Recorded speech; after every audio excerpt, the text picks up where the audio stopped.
हमारे बड़े बुजुर्ग लोग चिंता करना बंद कर दिए, जान गए कि हमारे बच्चों के अंदर पराशक्ति के प्रति, इष्ट के प्रति, पूर्वजों के प्रति, देवों के प्रति, संतों के प्रति, ज्ञान के प्रति, विज्ञान के प्रति, धर्म के प्रति, गरीब के प्रति, दुखारी के प्रति उनकी आत्मा जागृत हो गई और सत्य ज्ञान का मार्गदर्शन प्राप्त हुआ। पूर्वज लोग भी स्वतंत्र हो गए। अभी हमने देखा आज से 5 से 10 साल बाद, हम कोई बहुत बड़ी उम्र के नहीं है, हम भी आप ही की उम्र के हैं। हमें कहीं से लग रहा है आपके मैं कहीं बाबा हूं। कई लोग तो हमसे छोटे बैठे हैं, कई लोग हमसे बहुत बड़े बैठे हैं। मेरा 1583 का जन्म है और 32 साल से ज्यादा हो गए दरबार में बैठते बैठते। सन 1999 में 7 दिसंबर से लेकर के 24 साल तो ऐसे ही हो गई कि नहीं हुई? कितनी हुई भैया? 1999 को 7 दिसंबर को मैं गद्दी पर बैठा तो कितनी वर्ष हुई? आदमी 6 महीने का एक्सपीरियंस मांगता है। कंपनी का किस कंपनी में काम किया, एक्सपीरियंस बताओ, और वहां की आप जो पे शिल्प है, चेक जो आपको मिला है, ड्राफ्ट कुछ भी मिला है, भुगतान जिससे हुआ है वो दिखाओ और हमसे 2 रुपया ज्यादा में नौकरी माया करो। हमारे पास भाई साहब 24 साल तो ये हो गए, 32 साल से घूम रहा हूं इस पागल दिमाग में, खाली नहीं है, पूरा डाटा फुल चल रहा है। और फिर वो आदमी हमारे वही डाटा में से हम ही से बात करे तो दिमाग हटा दो। जो डाटा ने लोड कर रखा है अच्छा बुरा सब, और उसी का एक सैंपल तुम मुझे दिखा रहे हो। वो बचपन में छोड़ दिए, जितना भी रुद्राक्ष मंगाना, रसगुल्ला मंगाना, समोसा मंगाना, दाढ़ी रखा लेना, कमलगटा और रुद्राक्ष की माला पहन करके बाबा बन जाना, हमने बचपन के खेल खेल में खत्म कर दो और मिटार के रख दो अलग। क्योंकि पाखंड पाखंड होता है, सत्य सत्य होता है। कई बाबा लोग तो हमसे डरते कि यार जी आ गया आंख फुटा, अब जी पोल ना खोल दे कि हमारे तो ये तो करैक्टरलेस बाबा है। सत्य यह है महाराज जी, आपसे कह रहे हैं कि दाढ़ी से कुछ नहीं होता, पीले वस्त्रों से कुछ नहीं होता। यदि आपका मन पवित्र है और मन आपका रंगीला है तो उसी विषय के आप रंगीले सदस्य हैं। आवरण पहनने से कोई साधु होता है? या ये कहो कि शादी हो गई तो तुम साधु नहीं हो? अरे बड़े बड़े ऋषि महर्षियों ने शादी की, शादी कर लो।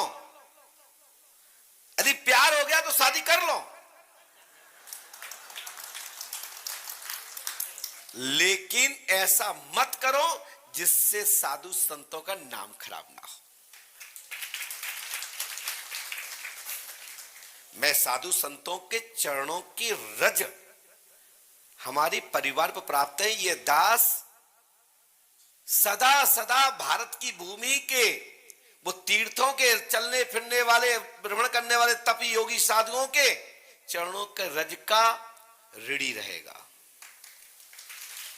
जिनकी कृपा से, इनके योग बल से आज इस परिवार में मेरा जन्म हुआ और मुझे इतना अच्छा आनंद मिल रहा है। लोग चौथी फैल व्यक्ति हूं, ISI पे धक्के खा रहे, 2-3 स्टार वाले बैठे सामने सुन रहे।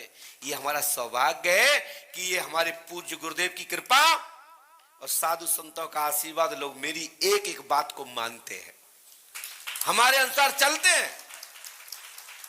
तो भाई साहब ये बात सत्य है कि कुछ लोग ऐसे सनातन धर्म के बीच में, सनातन धर्म का वोट लेकर के ऐसे जादूगर टाइप के लोग आ गए हैं जिनको कुछ नहीं चाहिए, रिक्त स्थान भरो, पर्चा बनाओ, चाहे मरो चाहे जियो, पकड़े गए तो वाईफाई फेल और नहीं पकड़े गए तो बाबा की कृपा।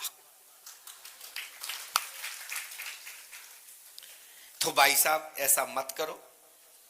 बस मैं आग्रह निवेदन यही करूंगा साधु संतों समाज से कि आप हमारे अनुशासक हैं, आप हमको अनुशासन में रखने वाले हो। एक दुनिया के परम राजनीति के लिए झंडा होकर के प्रचार करते हैं। आज एक बार आप सभी साधु संत भगवान एक ऐसा संगठन निर्मित करें, एक ऐसा शासन प्रशासन से गाइडलाइन लें कि जो ज्ञानी विज्ञानी जो है उनका परीक्षण होकर के उनको राज सत्ता में उनको स्थान प्राप्त हो और उनका गुरु का स्थान प्राप्त हो, जिससे उनको मान सम्मान बढ़े और साथ ही सही विद्या का प्रचार प्रसार हो सके। जैसे कि आज जितने जिस विषय के जिस विशेषज्ञ होते हैं वो पढ़ाते ही ना, किताब होती है, उनकी बुक होती है, उनके आचार होते हैं, उनकी डिग्री होती है। हमारे यहाँ तो डिग्री ही नहीं है। चाहे कोई भी पीला जांगा पहनता है, एक यूं यूं हवा में हाथ लाया, रुद्रा बोले बाबा बन गए। इससे सनातन बर्बाद हो रहा है, सनातन शक्ति पर दाग लग रहा है, साधु संतों पर दाग लग रहा है।